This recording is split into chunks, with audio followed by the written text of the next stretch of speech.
ખબરદાર, હવે પછી કોઈ સનાતન ધર્મના દેવી દેવતા વિશે કશું બોલ્યા છો તો બધાને ખખડાઈ નાખ્યા. કોને ખખડાયા? નૌતમ સ્વામીએ. આજે સંદેશના ડિજિટલ પ્લેટફોર્મ પર મેં એમની એક સ્ટોરી વાંચી. એમાં આવું લખ્યું છે. આ વાંચીને મને પહેલાં તો હસવું આવ્યું જબરદસ્ત. પછી એક કહેવત યાદ આવી કે ગુરુ ગોળ ખાય અને ચેલાને શિખામણ આપે, કે ખબરદાર કોઈએ ગોળ ખાધો છે તો. આવું કેમ કહું છું હા બોલો પહેલાં તમે.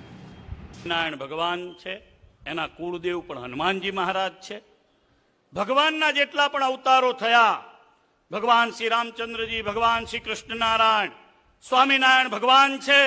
સ્વામિનારાયણ ભગવાનની પણ શ્રી હનુમાનજી મહારાજે અનેક વાર સેવામાં હાજર રહીને સેવા કરી છે. એ આખું સ્વામિનારાયણ સંપ્રદાયનો ઇતિહાસ. એના પોતે હિન્દુ દેવી દેવતાઓને જેમ ફાવે એમ બોલે છે અને પાછા સંતોને ભેગા કરીને એમ કહે છે કે તમારે સનાતન ધર્મના દેવી દેવતાઓ વિશે કશું જ બોલવાનું નહીં. હવે આમાં ડાઈ હારે જાય ને ગાંડીને શિખામણા લેવી વાત છે.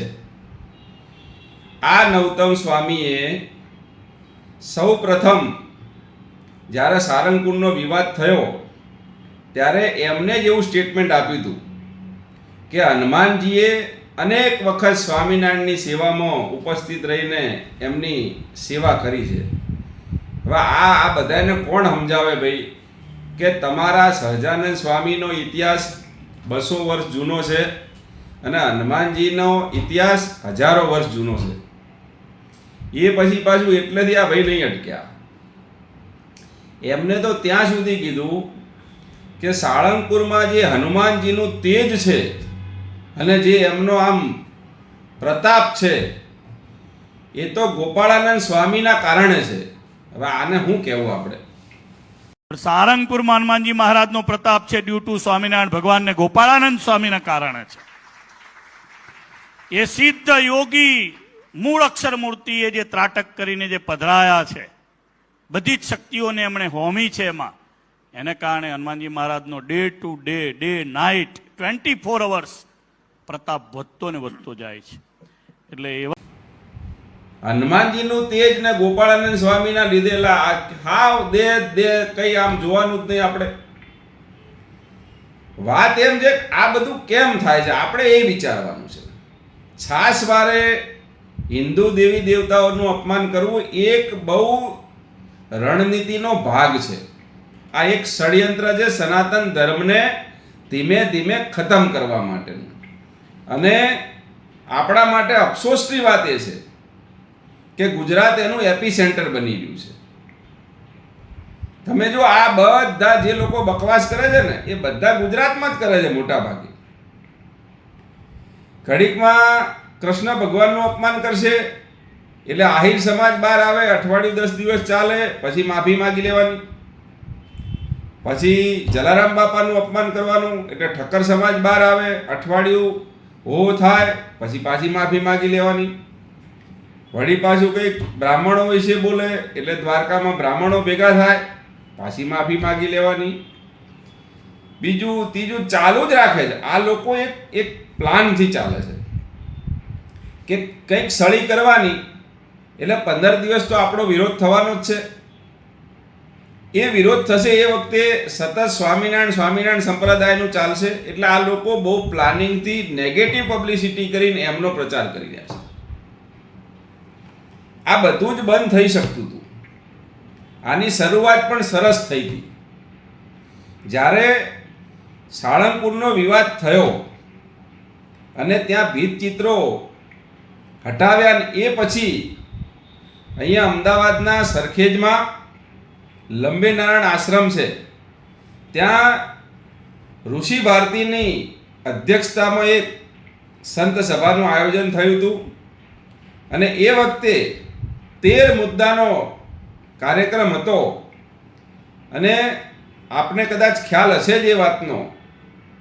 એ 13 મુદ્દામાં સૌથી પહેલી જે માગણી હતી એ માગણી એ હતી કે નૌતમ સ્વામીને અખિલ ભારતીય સંત સમિતિના ગુજરાતના પ્રદેશ અધ્યક્ષ પદેથી દૂર કરવામાં આવે.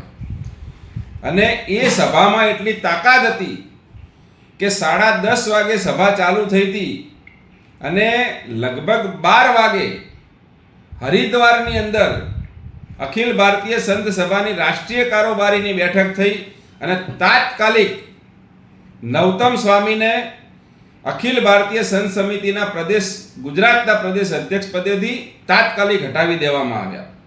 बात के साणंद रोड पे लंबे हनुमान मंदिर में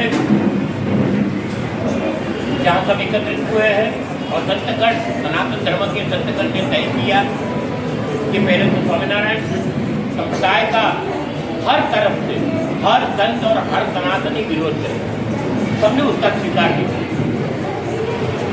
दूसरी बात, दूसरे ऐसे अलग अलग इनके साहित्य के बारे में और अलग अलग प्रकार के बहुत से निर्णय लिए गए हैं, मगर आज राष्ट्रीय कार्यकारिणी ने भी एक निर्णय लिया है अखिल भारतीय संत समिति में, और यही लिया है कि नवतम स्वामी को उनके हर पदों से, जो प्रदेश के प्रमुख थे यहाँ पे, हर पदों से बर्खास्त किया जाता है. और संत समाज हम एक आवाज में हर मुद्दे से लड़के हुए तैयार है. आगे की रूपरेखा आपको बाद में जानकारी दी. स्वामीनारायण संप्रदाय के बारे में भी कुछ शपथ लिया है, क्या कहेंगे?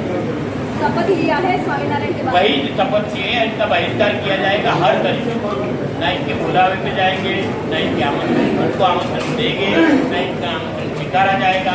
हर तरफ से उनका बहिष्कार तय किया.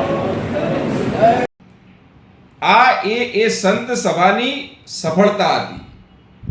પરંતુ એ પછી જ્યારે લાગ્યું કે આમાં વિરોધ લાંબો થશે ને આપણને નુકસાન થશે, એટલે અમુક એવા સરકારી સંતો છે એ આ મુહિમમાં જોડાઈ ગયા.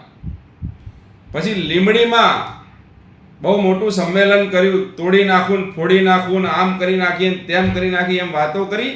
અને જે મુખ્ય સંત સભા હતી, જે ઋષિ ભારતીના અધ્યક્ષ સ્થાને હતી, અને ત્યાં જે બીજા સંતો હતા એમને ધીમે ધીમે સાઈડ ટ્રેક કરી દીધા. અને આખા આંદોલનનો જે આગેવાની હતી એવા સંતોએ લઈ લીધી જે લોકો આડકતરી રીતે સરકારી સંતો કહી શકાય.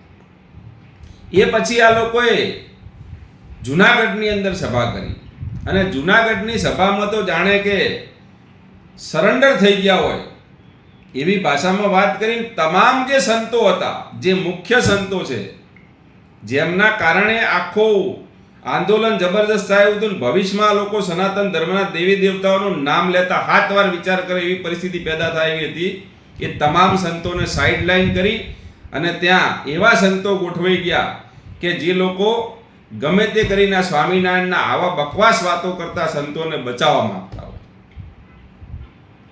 એટલે આખું જે આંદોલન સનાથલથી શરૂ થયું હતું એ ગિરનાર પહોંચીને સમી ગયું.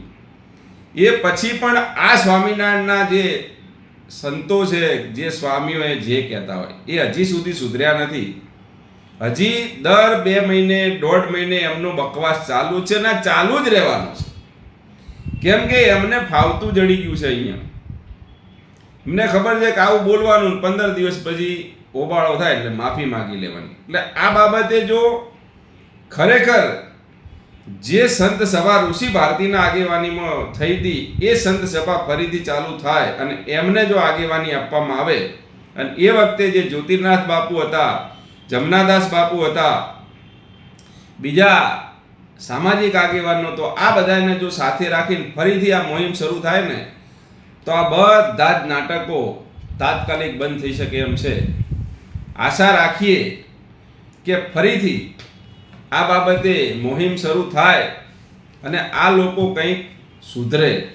બાકી તો આ લોકોનું આ જ રીતે ચાલ્યું જવાનું છે. આ લોકો ક્યારેય સુધરવાના નથી. આ જ પરિસ્થિતિ રહેવાની છે અને એમને નેગેટિવ પબ્લિસિટી જોઈએ છે. એ નેગેટિવ પબ્લિસિટી આપણે ઓટોમેટિક આપી રહ્યા છીએ. એટલે કહેવાનો મતલબ એટલો જ છે, મારે કોઈની ટીકા ટિપ્પણીમાં નથી પડવું, પણ જ્યારે તમે પોતે એમ કહેતા હોય સનાતન ધર્મના અમે ઉચ્ચ પદ ઉપર બેઠેલા સંત છીએ અને તમે ઇનડાયરેક્ટલી એવા લોકોને બચાવવાની કોશિશ કરો જે સતત સનાતન ધર્મના દેવી દેવતાઓ વિશે ઘસાતું બોલતા હોય. છેલ્લે એ પણ કહી દઉં કે મને સ્વામિનારાયણ સંપ્રદાયથી કોઈ વાંધો નથી. એમના સંતો કે એમના હરિભક્તો, એમના સહજાનંદ સ્વામીને કે ઘનશ્યામ મહારાજને કે જે બી એમના નીલકંઠવાણી જે નામો છે એમને ગમે એટલા ઊંચા પદ ઉપર બેસાડી દે, એની સાથે કોઈ વિરોધ નથી.